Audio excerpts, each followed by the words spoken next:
Good evening, everybody. It's 5:35. In fact, maybe a little later than that. So we're going to go ahead and get started. But wow, thank you all so much for coming out. This is only the second time we've had Blue Ridge Story Space, and I think it's safe to say that this is a packed house. And it was -9, at least the wind chill was -9 the last time. It's a little bit warmer tonight. So we're glad to have everybody with us. But we will go ahead and get started. And I see a lot of new faces, so I wanted to explain how this works. So Blue Ridge Story Space is kind of a brainchild of mine. I'm Crystal Trivett Presley. My wife over here, raise your hand, Jane. That's Jane Trivett Presley. And we moved here from Atlanta a few months ago, and we've been busy unpacking. And after we finally stopped unpacking, we thought, what can we do for the community? We love Floyd so much, and I was actually a member of something like this in Atlanta, so we decided we would try to have something with storytelling. So the way this works is we have a hat up here, and there are little sheets of paper on everybody's tables. If you are interested in telling a 5 to 7 minute story with a beginning, middle, and end, around tonight's theme, which is Turning Point, then you can walk up at any time and put your name in the hat. You don't have to put your name right now. If you start having some drinks and feeling like maybe you are more open to telling a story here in the next little while, then we're happy to have you come anytime and put your name in the hat. Right now, I think we have 7 names. And something else that we're starting this month, and we're not sure that we're going to be able to do this every single month, but we're having guest speakers when we can. And these guest speakers, they might be farmers, teachers, doctors, housewives, house husbands, artists. They might be Democrats, they might be Republicans, they might be independents. But Blue Ridge Story Space is a space for everyone, a safe space for everyone. And that's the beauty about storytelling, is that it brings everybody together. And that's one of my favorite things about this space. We have with us tonight a guest, Anthony Flaccavento. If you would raise your hand, please. And he will be telling the last story of the night. So without any further ado, we will go ahead and get started. So the first name...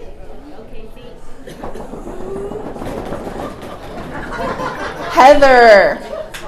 So Heather, come on up. Would it be okay for me to ask them about if they want to be recorded? Oh, absolutely. Yeah.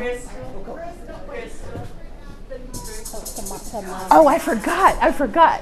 Yes, I'm so sorry. So we're adding something tonight that we didn't have in January. And, anytime you all have any suggestions, we're happy to hear them. And we wanted to make sure, 5 to 7 minutes, it's easy to know what that is when you put yourself on a timer at home. But then when you get up here and you're not looking at a timer anymore, sometimes time can get away from us. So we thought to make things easier, we would have some sound cues for you as to kind of how you're doing with time. So our lovely Beth Almond-Ford in the back is going to, when 5 minutes is up, this is what you're going to hear. When 7 minutes up, when 7 minutes is up, this is what you're going to hear. So just to kind of keep us in sync and to be mindful of time. Hi, I'm Heather, and I really actually didn't come here to tell a story, but they said Turning Point, and then there was 3 names, and I was like, oh, I had a turning point. And it's kind of a divorce story, but it's good. It's so good. It's so good. Yay! Okay, so at the age of 18, I met my ex-husband, and I fell head over heels in lust with him. Not in love. I thought it was love, but it was lust, and I just kind of... And I grew up outside of D.C., and I was a very liberal child, and he was a very tall, 6'3", tall drink of water, military man, and I just, whatever he said, I was like, okay, that sounds fine. And so for about 18 years and 12 moves and 3 babies. Okay, whatever you say, that's fine. And within that time frame, I just kind of let myself become who he wanted me to be. And I know you guys don't know me, but my father explains me as a hurricane with a lot of bit of sunshine. So it's really hard to kind of tame me. And when you meet a military man, not all military men, sorry, or women, but they kind of like parameters, and I don't stay in boxes very well. So as he got higher in rank, me not fitting into the boxes got a little bit harder for him to handle. And I guess for me to handle, I didn't know. And he kind of just started trying to fit me and mold me more and more into something he wanted. And I just kind of went with it because, he's just so pretty, And, as long as that, nice chiseled chin was talking to me, I was fine.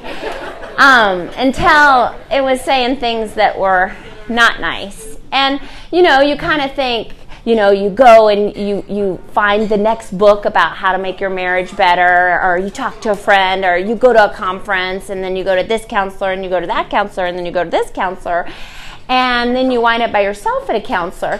And the counselor sits there as you're sitting on the couch, and he asks you different questions, and he keeps going to his file chest and getting other things out, and I'm like, what's wrong with me? And so he kept checking things, and my file kept getting thicker, and I thought, what in the world? And it got to the point where he said, I don't love you anymore. And I was almost relieved. Okay, because I was guessing all this time. So now I know. Okay. But of course it was devastating, And he told me when I was folding the laundry. What? And I was folding his laundry. I hate laundry. I'll come to all y'all's houses and do your bathrooms, but I hate laundry. And he found me in the laundry room, and he was like, I need to talk to you. And I'm turning around thinking of the 15 different things that I've got to do next with the 3 boys that we have. And he was like, I just don't love you. And I was like, I'm in the laundry room. You couldn't have... it almost felt like vindictive, like I'm going to get her in the laundry room, like the thing she hates most. Then I'm going to tell her something devastating. I couldn't believe it, the laundry room. So he told me in the laundry room, and my mom and dad live here in Floyd. So what do? You pack up, you pack your 3 babies, your 3 dogs, and the things that you love the most, which is usually your 3 babies and your 3 dogs and some photos, and you drive home to Floyd, Virginia. And I did that. And I came here, and within the first week, you would have thought I was crying every night. And I woke up, and I was smiling, and I couldn't wait for the next day. And then I started just being kind of pleased with me, And after 6 weeks, he wanted to meet for dinner, and we met for dinner. And he said, I guess you're kind of a catch.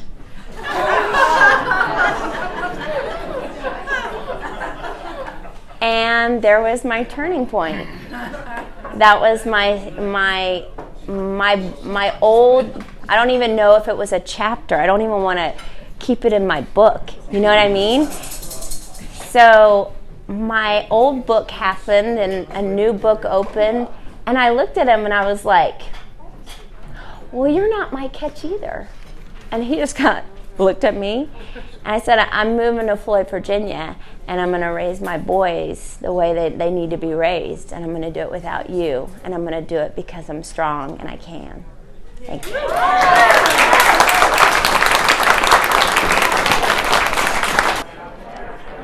Okay, my life has been a bunch of turning points, so we'll see how we go. 4 years old, I'm outside playing, and one of my boyfriends tells me that's just queer. That's a new word for me. So I race into the house.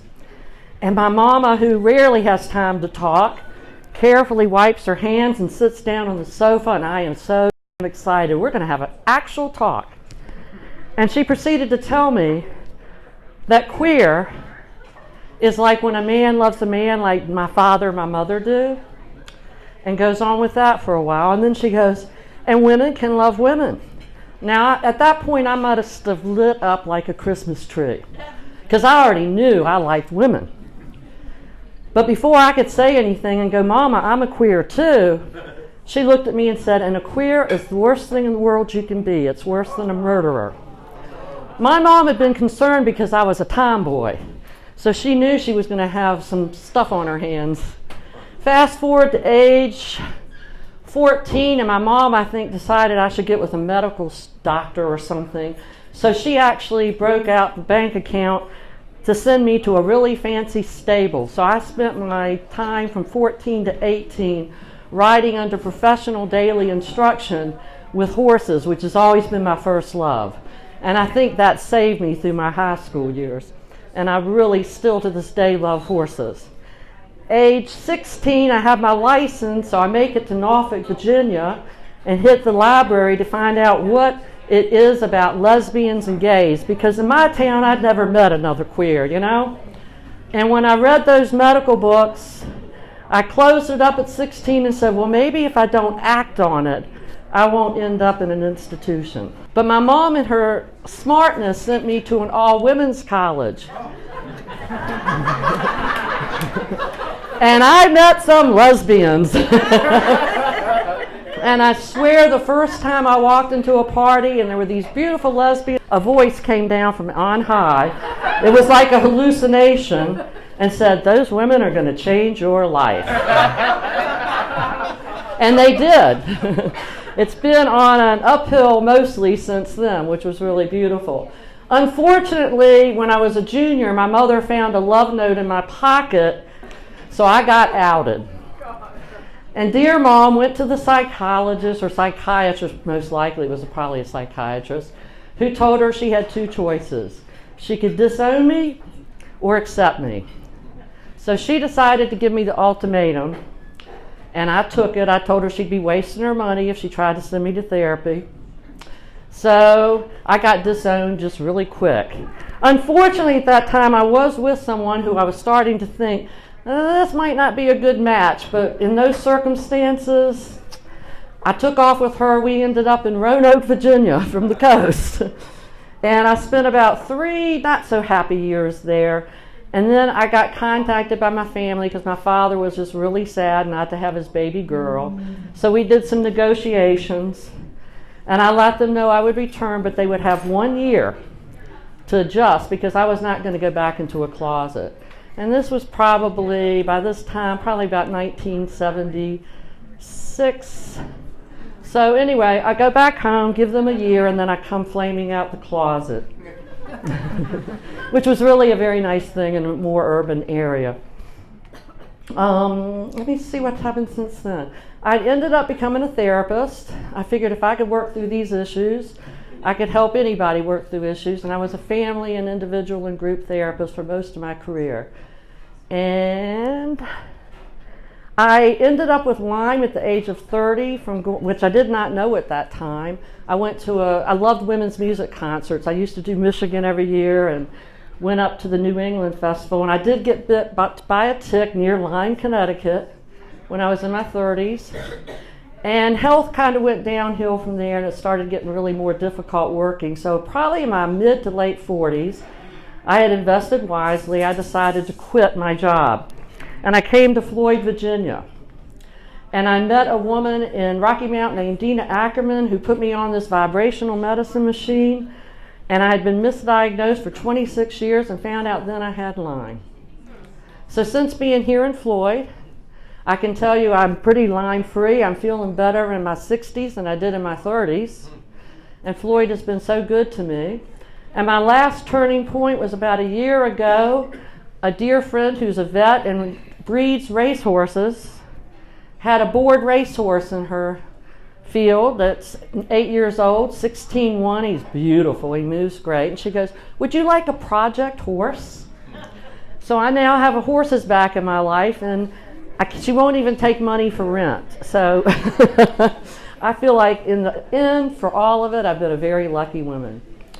And I will end on that note. What a beautiful group of people. Look at this room. So this story is going to have a few turning points in it, and it is going to have a beginning and a middle, and I'm going to make up the end I want because I get to, because I'm telling the story. In July of 2014, I found out that a 42-inch fracked gas pipeline was scheduled to come right down the middle of our county. A lot of other people found out about it at the same time, including Ann, who just told the story. She actually started our very first Facebook page on July 10th of 2014. And it was absolutely phenomenal to see how Floyd came together with that threat hanging over our heads. We had, within 6 weeks, we had 14 different committees. We had hundreds of people showing up for meetings. We had people coming in from the surrounding region to work with us because they were having a hard time getting people to pay attention in Franklin County and Montgomery County. And at that point, it wasn't even in Roanoke. So we fought hard and we fought very effectively, and we focused on our water. If you can see my t-shirt, it says, "Water is life, protect it." That was our story. Floyd is the headwaters to this region. Our water feeds 3 major watersheds, 28 counties, 4 major metropolitan areas, over 10,000 miles of watershed are fed by this high plateau, which we share with our neighbors in Bent Mountain. It's the same high plateau. So we've been saying that now for about over 3.5 years. The night before the pipeline moved out of Floyd, we sat down and we talked about our goal. What is our goal, right? Our goal is to stop the pipeline. Except that from the very beginning of this, I had been talking almost daily with my childhood friend, Galen Stengel. He and I were the inaugural class at Blue Mountain School, 6th grade, 1981, I think. And his wife, Joanna, was the first director of Friends of Nelson. They were fighting the Atlantic Coast Pipeline. Same 42-inch fracked gas pipeline coming down through West Virginia, across central Virginia, except it went all the way into North Carolina, the proposed route. Everything we did to begin with was really based on what Friends of Nelson had done. And we talked about it, and we talked about it, and it took a long time because there were 20 or 30 of us in the room. Because you want to fight local. You want to focus on local. Our issues are, but how do we fight monsters like that without working together? And we added an S to our goal. Stop the pipelines. Because we weren't going to do it without Nelson, and Nelson wasn't going to do it without us. And we knew from the beginning that that was what we believed, and that's what we were going to work towards. 24 hours later, the route moved, which is great. You can applaud. I am thrilled that it's not routed through Floyd County, but that doesn't mean that we won. It is a 1/4 mile outside our border right now, the proposed route. It has been threatening one of the most protected waterways in Virginia, Bottom Creek, Tier 3 waterway. There is no way it could legitimately cross that water without destroying it. And the same government agency that is trying to approve the water permits for it to be crossed is the agency that gave it Tier 3 waterway status 10 years ago. So the reason I brought this up on stage is because this wrap was given to me by a new and dear friend of mine named Trish McLawhorn. And she gave it to me after she came to Richmond for a meeting about these water permits. That is the best way for us to stop these pipelines in Virginia, is to deny them the water permits that they need to build them. We've been going to meetings, hearings, open houses over 3.5 years. This was the culmination of that. one meeting on the MVP, Mountain Valley Pipeline, which is our region is facing, and one on the ACP. She came all the way from Radford to go to the ACP meeting. We had someone from Floyd or the surrounding region there for all of those meetings, and trust me, they were not fun. The outside was fun, but the meetings themselves, if you've ever been in a big fluorescent room with a bunch of bureaucrats, you know what I'm talking about. But she came and she was so touched by this meeting and what happened and the community we had built and the way that we worked together, that she saw this and it reminded her of water. And she brought it to me at Lucy Monroe's Coffee House in Christiansburg. And that was a turning point for me, because I realized that as many important things that there are to do, those relationships we build, that community that we build together when we work together for the common good, is what it's really all about. So thank you, Trish. Thank you, Floyd. Thank you for organizing this. I get to pick the next person. Oh, and if anybody here is interested in being part of a pipeline solidarity group here in Floyd, Preserve Floyd is still working. We're working on water issues, forest issues, and renewable energy, including solarizing our schools. And I am the coordinator of the Pipeline Solidarity Crew, go figure. So please share your info if you'd like to be on our mailing list.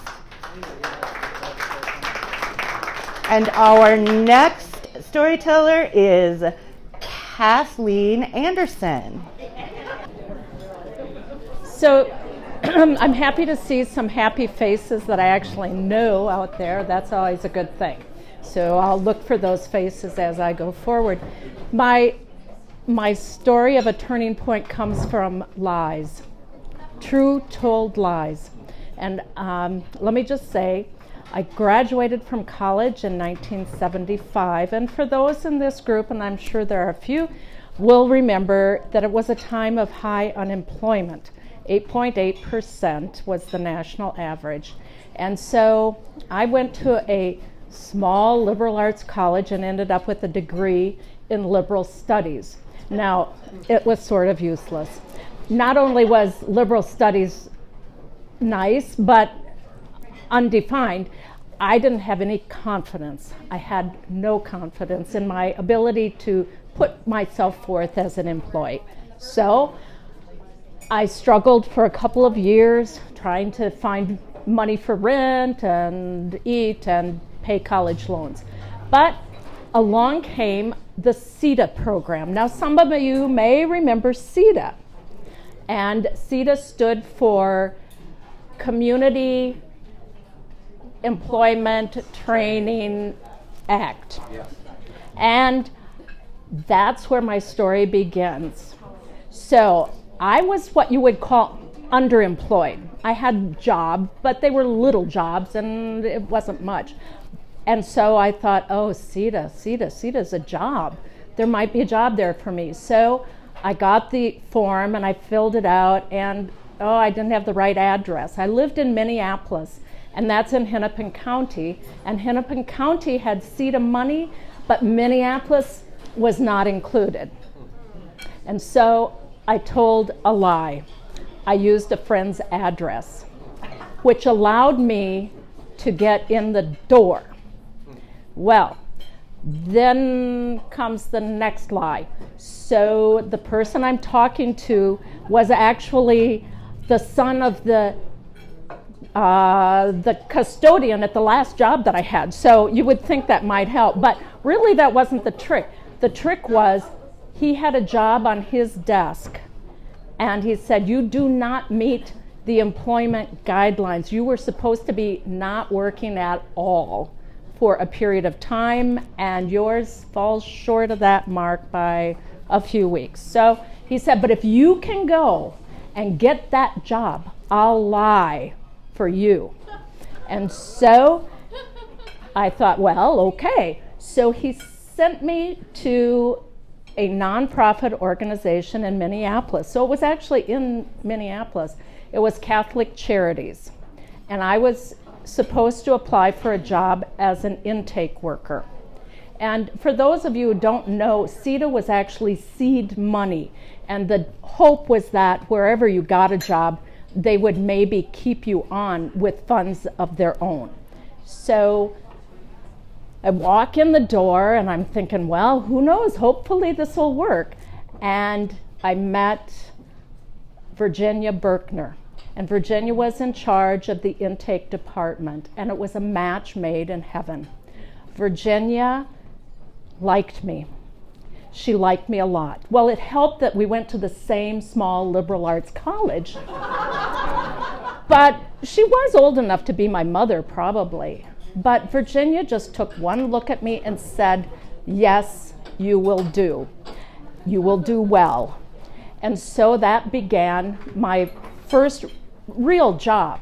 And Virginia was the mentor that you could only hope to have, given who I was. And Virginia explained, okay, as the intake worker, we do a lot of different things. We do adoptions, we do counseling, family counseling, individual counseling, and then we have walk-ins. And the walk-ins will be coming in, and we have a petty cash box. And the petty cash box is for you. You get to decide. When somebody comes in the door and asks for money, like $1 or $2, and you look at them and you think, I don't know, what do I decide? Do you deserve $1? Do you deserve $2? And Virginia said, this will happen regularly, and it's up to you to decide. You have to choose. And you'll look at them and you'll think, they're just going to take that money and spend it on booze, and that's your job. Do they tell the right story? And so it was the beginning. It was the beginning for me. And I went on to a whole new career. I worked for 30 years working with the blind. But what she gave me was the idea that I could be of value and that I could be of value to other people that were in need. And so to this day, I thank Virginia Berkner as an important person. And that's my story.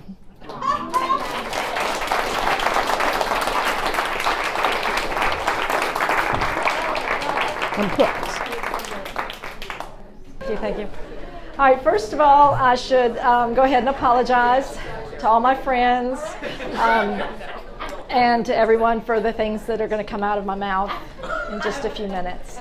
I was trying to think of a story because I knew that this turning point idea was, in my head a month ago, and I had an idea because I had a real story of a real serious turning point. But on New Year's Eve, this big turning point was when I called my father-in-law and I moved my children and I out of the house, and we stayed in a hotel that night. And this is a problem. I've heard that people have problems with their in-laws. I didn't think it was going to be a big problem for me because I'm pretty good at keeping my mouth shut. Those of you who know me know that. I'm very good at that. But that was not a good night for me, and I was honest and said what I was thinking. And so that was a turning point that I'd probably not want to go into a whole lot because it's my 15th anniversary coming up in a few weeks, and my husband's back there, and I don't think he needs to know anything else about that night. He missed it. It was not good. It was not good. So I started thinking about, I'm not going to have anything to talk about, but Crystal, who's my teacher, I work with her, and I thought I have to have something, and I couldn't come up with anything. About 2 o'clock this afternoon, an idea came in my mind because something has been brewing for the last several years in my life. And what it is that I haven't really been comfortable in my own skin. I turned 40, and at 40 you're supposed to get hot all of a sudden and lose all your baby fat, from all the children you have. And you're supposed to walk around with, hot looking clothes, and it just wasn't happening. I like to eat too much. I like to eat really, really good food. I mean, tons of broccoli. I like, potatoes, anything with butter, bread. And we make a lot of our food. My husband's a great cook. He just makes all this great stuff. But I really like goodies, like the frosting off of the cakes and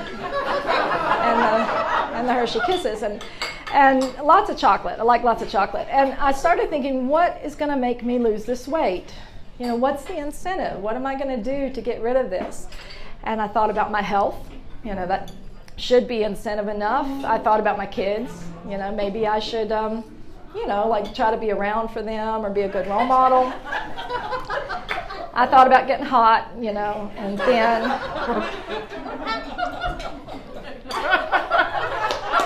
I thought about other things, and I even started a blog at one time about it. And I mean, how old am I? There are certain things you shouldn't write down, and I hope my kids never find out about the other incentives. I thought about, what I could do more of, if I were, hot and not, old again and big.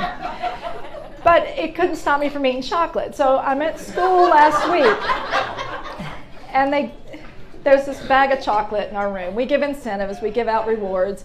And we had this thing of Hershey Kisses, and you were there, about it. I just kept looking at them, and I was like, okay, these are not for me. I only had a few. But then I did pass them out to the kids. I said, Crystal, here I'm doing it. Watch me, passing out the candy. Everybody got one, except one kid got 3 because it's his birthday. And one kid said, no, I'm good. And I thought, oh, that's for me. That's my Hershey Kisses. So I went back in the back of the room. Crystal's teaching away. And I'm like, yeah, I'm here. I'm the inclusion teacher. I'm present. But I am eating like a half a bag of Hershey Kisses. And it took me 20 whole minutes, which seems like a really long time, to eat a whole half a bag of Hershey Kisses, but I was sneaking them, I didn't want the kids to know that I was eating all their goodies, and I was trying to hide it because I hadn't shared, and I ate the whole half a bag. So I kept thinking, what is it going to be that's going to make me actually lose this weight? Because the satisfaction of eating those Hershey Kisses was better. Than my health, my kids, and I like my kids and all that, being hot, all these things. So then I thought back years and years ago, 20 years ago as a teacher, I had a very, very good friend. Her name was Beth Harper. She's at D'Antonio now, she's at Ferrum.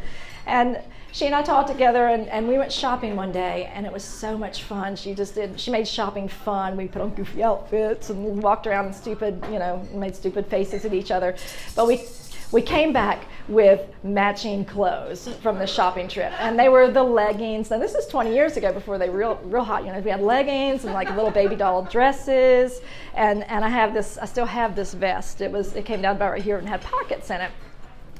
And you could put like a long necklace on, and maybe shoes, maybe not. And you were like, I'm a stylish teacher. I'm comfy. This is great. So I was thinking, maybe those stretch pants, whatever they're called, leggings. I thought maybe that's the incentive. If I can get into those, if I could just lose the weight, I'll buy leggings. Well, that didn't happen either. I didn't lose the weight, but I still think about Beth, and I think about if I could fit into those leggings. And I wear pants a lot because I'm cold. You'll always find me with a sweater. So I thought, hippie clothes. That's what I want. If I can just get a hippie dress that I could wear, and I said that's going to be my new incentive is this hippie dress. And the one that's flowing where you can kind of see like the silhouette of a body under there, not like you're stuffed in it, like I picture the Stay Puft Marshmallow Man stuffed into a teacher jumper, and I was like, that's not the kind of hippie clothes I want. I want to look, like, yeah, Granny looking hot, with the hippie clothes.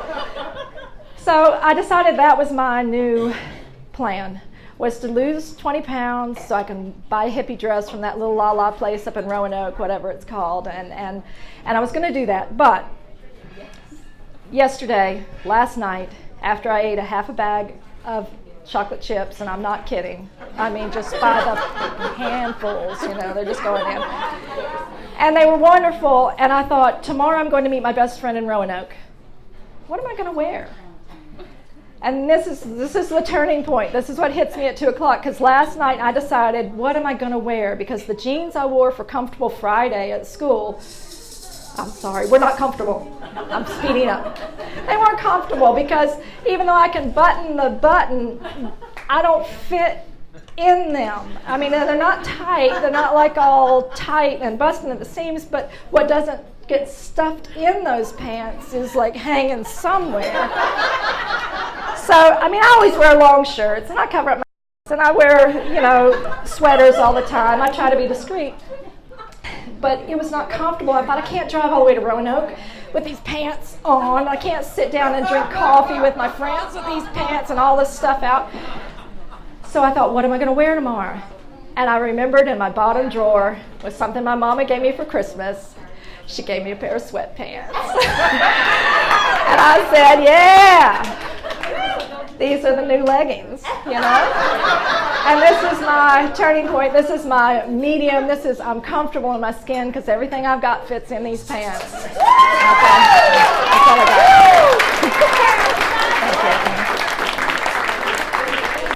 got. Okay. So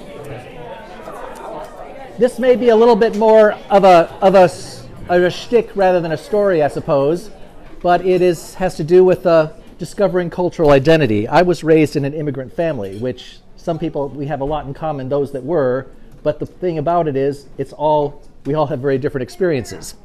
So, right in here? Okay, sorry. So everybody's heard enough already, right? Okay. Oh, you missed the beginning. Okay. Okay, so I was raised in an immigrant family, and that's a sort of a search for cultural identity. And it's something that people that were raised American-born of immigrant families have a lot in common whenever I meet them. But our stories are all very different.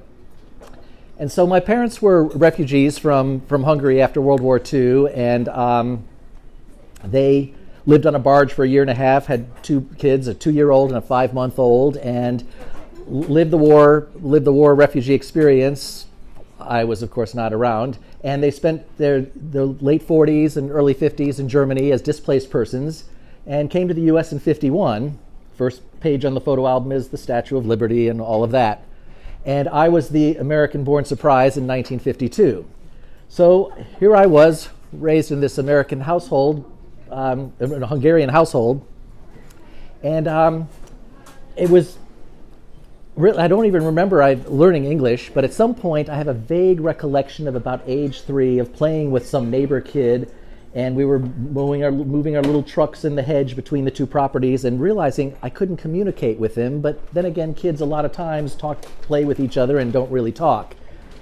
And so, but as time got on, I was speaking English, going to school, and I started little friends would come over and they would listen to my parents talking in the background and say, "Gee, your parents talk funny." And I was listening to them jabbering in the background Hungarian, and I said, "Not really, they're not talking very funny at all. As a matter of fact, they're talking about the same stupid stuff your parents talk about, and it's not very funny at all. But I really did realize that the United States of America began outside the front door of the house.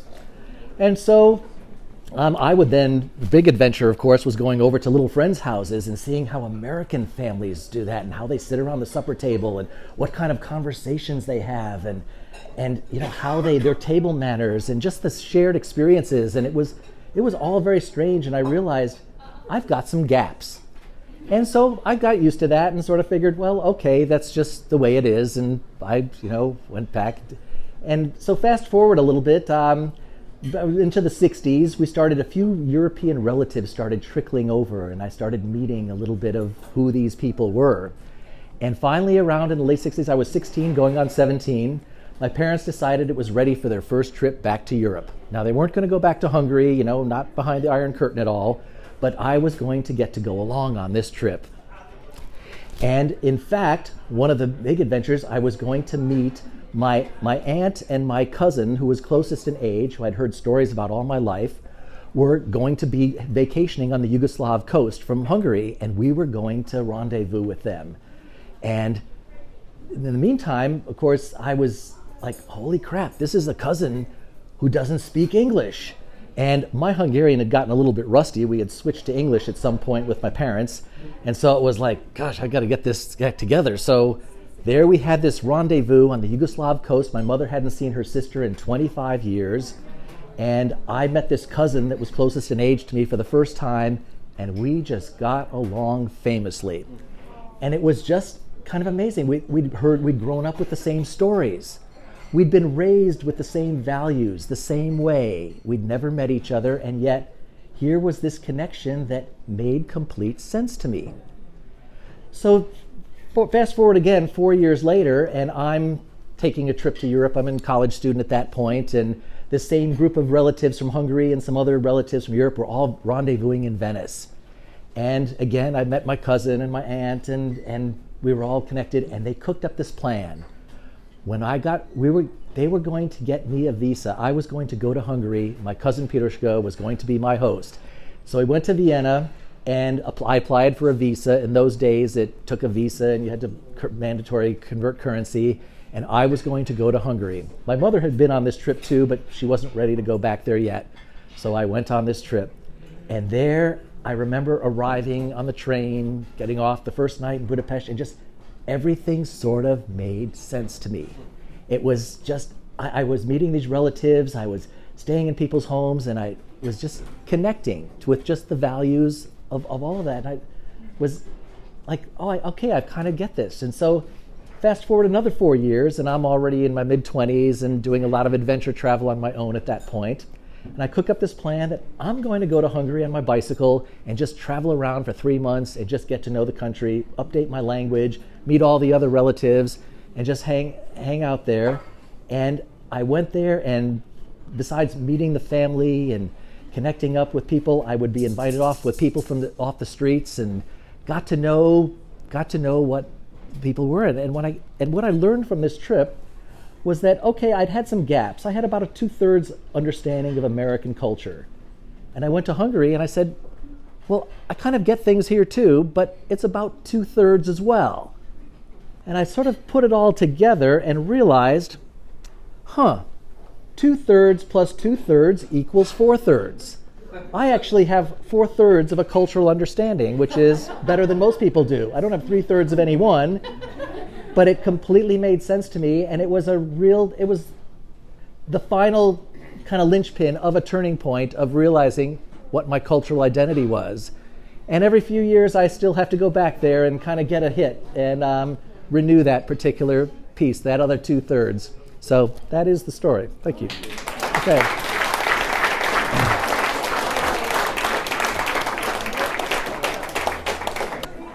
It looks like a lot more people when you're up here. Whoa. So my turning point came, and I have to say I'm 43, so I feel like I've had a few turning points in my life, but this one, when the theme came up, I thought this is the story that I'm going to tell. I also got married at 18, well, engaged at 18 and married by 21, which my parents weren't happy about. They think you should have more time. But you're 18, so nobody can tell you anything. You just go ahead and you get engaged. And then 21, I wanted to wait and make sure I could drink at my wedding, so we waited. It's important. So we got married at 21, and everything was fine. We did what I thought you were supposed to do. You go to college, you meet your man, you get married, yada, yada. So we did that, and everything was fine for a few years. And then eventually we kind of started to grow apart. I was working 3 jobs and going to college. He was going to college. That's where we met, in college. We took a theater lab class together, and he was on the road to a theater lighting design career, and I was on the way to a costuming career. And but we started, I worked 3 jobs, he worked 3 jobs, so we never saw each other. We were like living like roommates, really, is what happened. And then things started changing within the relationship. Like, I noticed he had become a lot more feminine, which I thought at the time, okay, that's our friends. We're in theater and everybody is open. And so what if you cross your legs now when you sit down? And so what if your mannerisms are a little different? Oh, well. And then I came home from work one day early, and he was wearing my bra and panties, which was a little strange. But all right, we laughed about it. Hey, he looked all right. It was my best pair. So, and then he came home one night and he said, "Hey, you want to hear a funny story?" And I was like, "Yeah, sure." He said, "Well, I just went to dinner with my friend Mike." I said, "Yeah, no, you've talked about Mike." He said, "Yeah, it ended up being a date." Okay, well, what'd you tell him? What happened? And he said, "Oh, well, we're going out again next week." Okay, you're gonna let him down easy, real easy, like next week. All right. And then this happened more than once. We were, since he was a theater lighting designer, he had to have openings for the show that he was doing. And I'd show up, and he didn't introduce me. "Oh, this is my wife, Kathleen." And the look of confusion and awe on people's faces was overwhelming. And you're his wife? He's married? Well, yes, for 4 years now, and actually since we were 18. And one time after an opening at an after party, I had a girl pull me aside and she said, I'm sorry I reacted like I did, but we all thought he was gay. I said, "Oh, well, maybe he is." All the light started dawning. Oh, we really have grown apart, and maybe we've grown really far apart. But that is not what ruined our marriage. What happened? I know, you would think, right? But no. And I remember this so distinctly. When the theme came up, turning point, I was like, "Oh, well, this is it." He came home one night, and I was doing the dishes, which I know, I hate doing the dishes. No one likes doing it.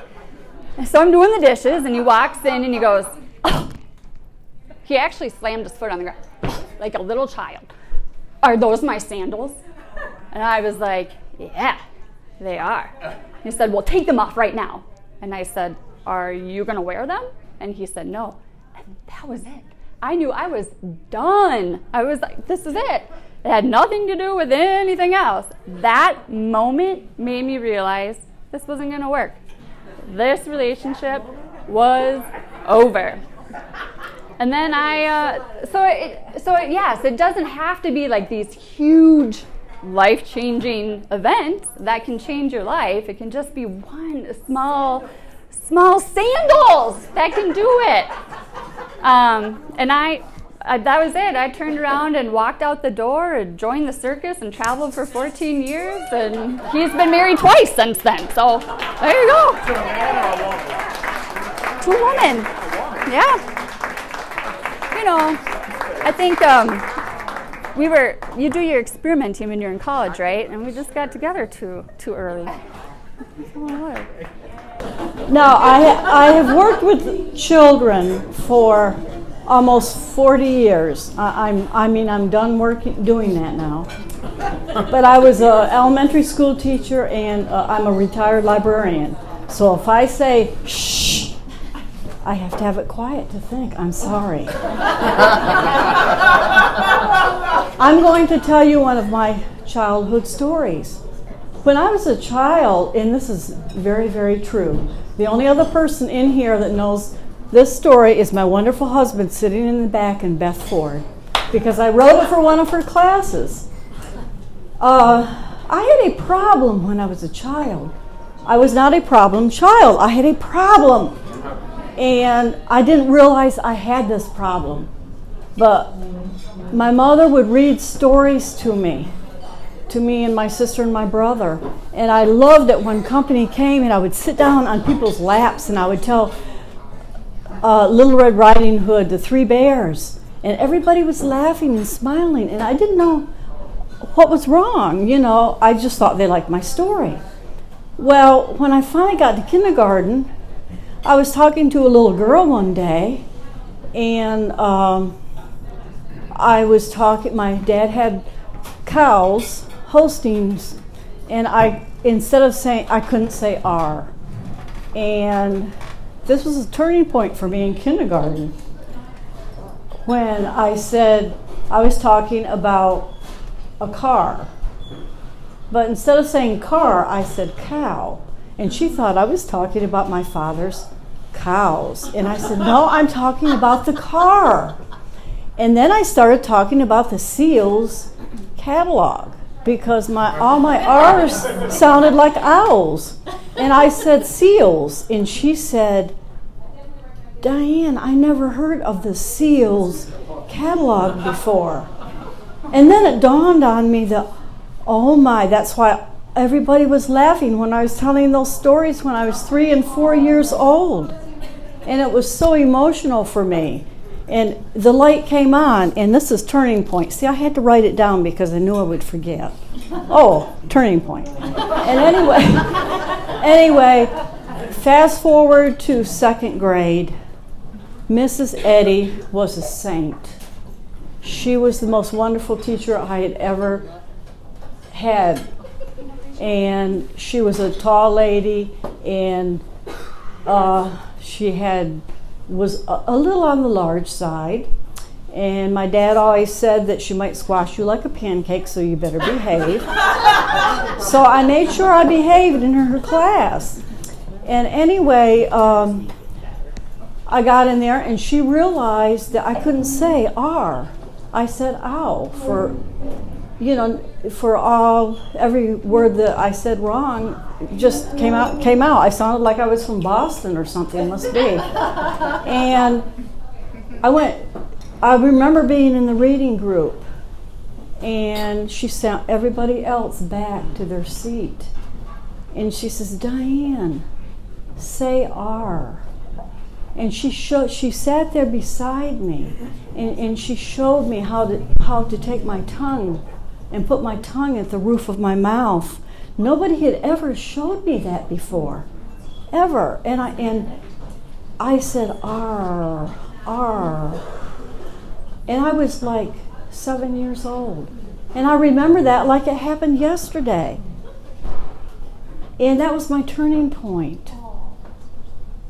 And I remember jumping off bus number 15. That was really bus number 15, and running up the front steps and telling my mom standing there, Mom, I can say R. I can say R. I can say R. And fast forward to my adulthood, and I graduated with a degree in elementary education. And I taught elementary education for many, many years. And then I knew, A, I would either end up in a mental institution, or B, I would end up in jail. So I decided to go back to East Carolina University in Greenville, North Carolina, and I got my degree in my MLS in library science, which is actually the front degree, in case you didn't know that. And anyway, so I have worked with children all my life, but I see the big importance of really being there for children if they need somebody. And when I was working at a school, a lot of teachers would come to me and have me, if a child would move from somewhere else, they would say, does this child have a speech impediment? I said, no, that child doesn't have a speech impediment. Somebody just needs to work with them. And one child was from Boston. I said, that's the way I used to talk before somebody really taught me how to say R. But I said, that's really the way the people from Boston talk. And I apologize if there's anybody here that is from Boston. Thank you very much.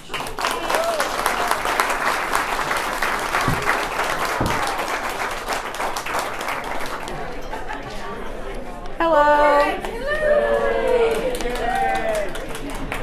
Okay, so I'm going to tell a story now. Well, here we go. So, In the economic crisis of 2008, you know that thing that happened? Well, my parents lost their house, and we had to figure out a new place to go and live. And so I remember sitting in the car and like driving around Florida where we lived, looking around for places to go. And then my parents started researching places that were farther away, places that were near where some of our family lived, so we could be closer to family. And we came across Floyd at one point. And before that, gosh, I'm saying a lot. And before that,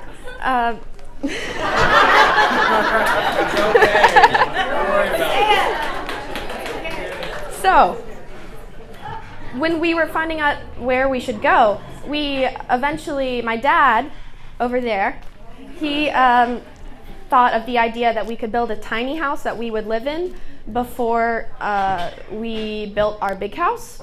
And the tiny house that we made, we started working on it in Florida.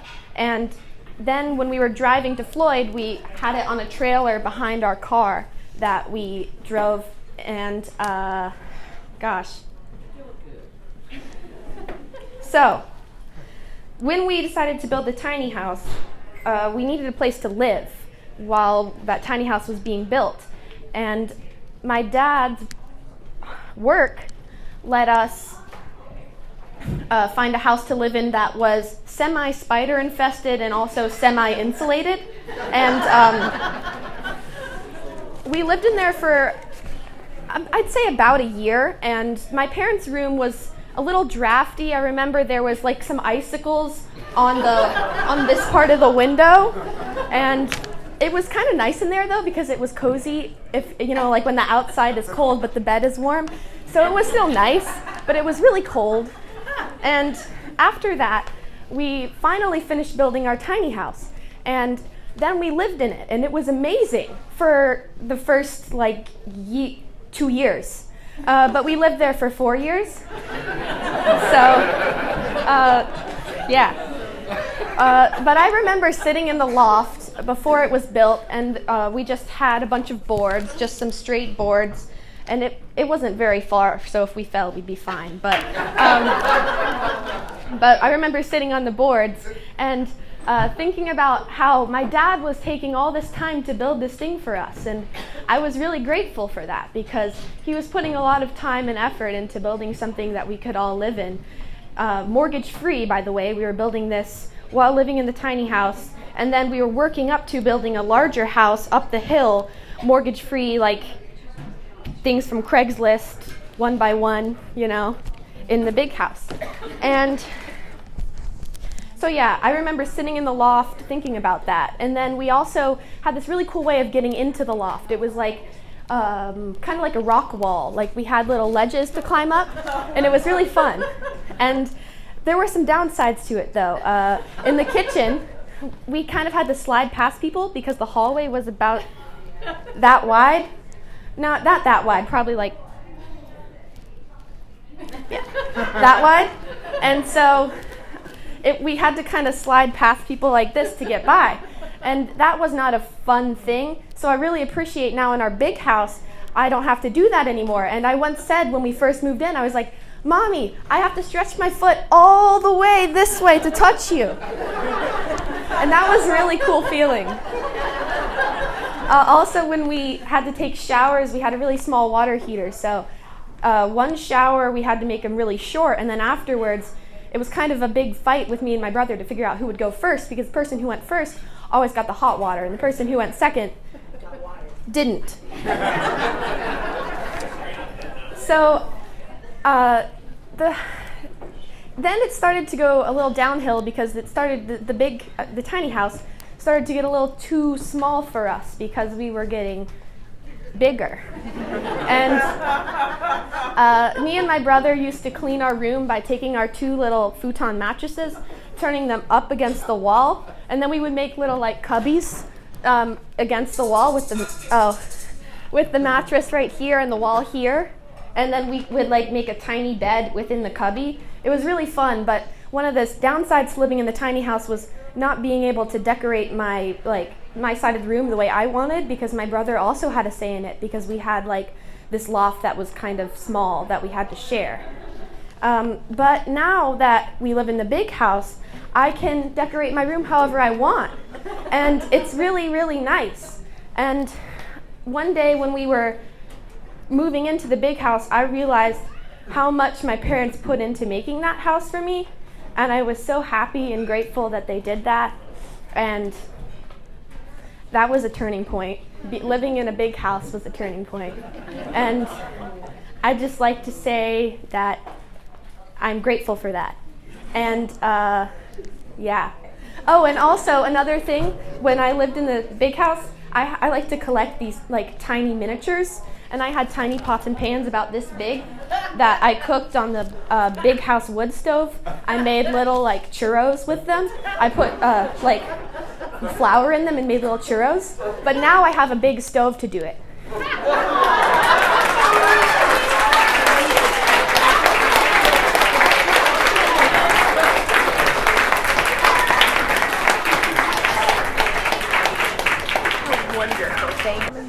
And now I'd like to introduce, ladies and gentlemen, this is Anthony Flacavento, congressional candidate for Virginia's 9th District. This is so great. Gosh, Floyd's so cool, but this is really something. This is great. So I'm going to tell you a little bit of a story from my days in Kentucky. I was in Kentucky before I came to Virginia. And when I graduated from the University of Kentucky in 1980, I couldn't find work in my field at all. And so I ended up working in an old warehouse that was being converted to a kind of upscale furniture factory. And I spent the better part of 4 months washing thousands of feet of pipes and ductwork up on a big scaffold all by myself. And then after I got them all clean, painting them.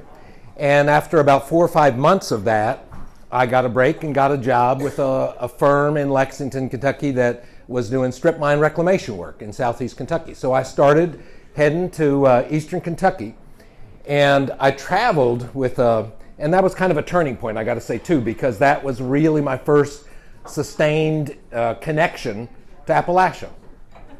So I started traveling with a fellow named Steve Denham from Middlesboro, Kentucky. And I love Steve. He's so wonderful. And Steve, is 6'2", 6'3", fair complected, blonde, light blonde hair, blue eyes, and then there was me. And we traveled together to eastern Kentucky, and our routine was that once a week we would go down and make a round of trips. We would do sampling of water and other things below the strip mines to see how the reclamation work was coming out. And there was always some local landowners that we would be on their property, we'd be talking to them, and so we developed a relationship with them. Well, one of the times that we had to make our rounds, I was sick, and Steve went on his own. And the next day when he came back, I said, how'd it go? He said, it went fine. He said, you know that fella down in Letcher County? I said, yeah. He said, when you weren't there, he asked me, he said, where's your little Mexican friend? Well, now I tell you that to tell you that Steve Denham was one of these people that he was a working guy. I think he had a 2-year degree from a community college in Kentucky. He was a working man, but he was the eminent philosopher. He was always reading big stuff, way beyond my comprehension. And one of his famous favorite authors was Günter Grass. And Günter Grass was somebody, I knew who he was, but I had never read anything of Günter Grass's. So one day we leave Lexington, heading down I-75 to get over to Letcher County, Harlan County, Owsley County, Kentucky. And shortly outside of Lexington, he turns to me and he says, have you ever heard the saying, without death, there is no humor? And I thought, well, no, I've not heard that saying. As a matter of fact, I've never heard that. So we had a conversation. What did that mean exactly? And we're exploring all kinds of philosophical things and what could that possibly mean? Well, then after a while, it's a long trip down there, we started talking about other things and got to eventually talking about work and where we were headed and what we needed to do when we got there. Well, we get down to our first site, and we did the sampling, we did the work that we needed to do. This was February. It was kind of cold, kind of icy, and I was driving the Ford Bronco. And we were traveling around from our first site to the next site. And we're coming around a curve, and I was probably driving just a wee bit too fast. And as we're coming around this curve, you know these mountain roads, it's like Dickinson County, Kentucky, the same way in Letcher County, Kentucky. We're coming around a curve, and I'm sliding just a little bit into the middle, touching the yellow lanes. Coming around the other side is a flatbed truck full of propane gas cylinders. So we did a little dance with me sliding one way and this truck driving the other way, and back and forth, skidded back and forth both ways, of just narrowly missed sideswiping each other, and then skidded across the road, went up the embankment, and landed in a ditch. My heart was pounding. And I looked at Steve, and he said, "Without death, there is no humor." Who does that at that moment? We broke into uncontrollable laughter. Uncontrollable. You know that kind of laughter where nothing will stop it. And that poor fella came back from his flatbed truck in his ditch on the other side of the road to see if we were all right. And here are these two fools in the cab of the truck just laughing uncontrollably. So that, for me, taught me, number one, go a little bit slower around the curves in Letcher County, Kentucky. And secondly, there's nothing like a really good laugh to put death and other things out of your mind. Thank you.